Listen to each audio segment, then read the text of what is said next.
Could a controversial power line project in our area now be on the fast track for approval? Well, plans for the CapX2020 line started years ago, but today the Obama administration announced plans to expedite its approval process.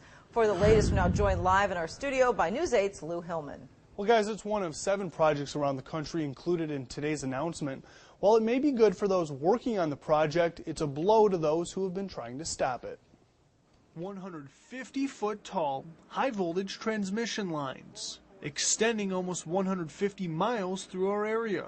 As you can imagine, not everyone is happy about the proposed CapX2020 project, or the decision to help expedite necessary federal regulations and permits.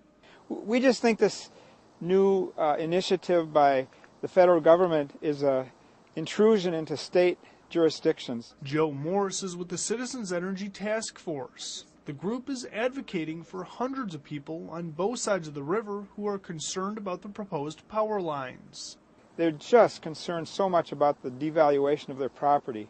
You know, the power line will pay them for 150 feet of right-of-way, but the valuation of the property, which will go down, will not be compensated. They'll not be compensated for that. Project officials say the high transmission lines are needed because of a growing demand for energy in our area.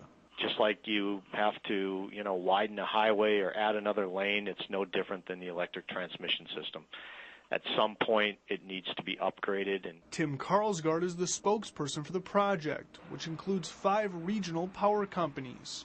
He says speeding up the federal approval process makes good sense.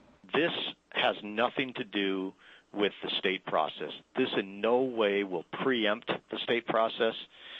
This is totally separate from the state process. The issue is drawing attention from local governments as well. Earlier this week, a committee on the La Crosse County Board heard from both sides. The committee is trying to determine if building the power lines underground is a better option. Now, in terms of a timeline, project officials say they'd like to have the CapX2020 project approved by this time next year, with construction starting in early 2013. All right, well, obviously one of the biggest complaints about them is they're so unsightly. So why do those power poles have to be built at such a huge size? Well, if you've ever seen them, for example, in the Wausau area or the Shawano area in northeast Wisconsin, they really do tower into the sky. I did ask today why they have to be so tall, and I was told that the power lines carry so much electricity that they need to be on something very sturdy and very far off the ground. All right, interesting. Thanks, Lou. Well, the Obama administration estimates that more than 1,600 jobs will be created during the peak construction of the power line.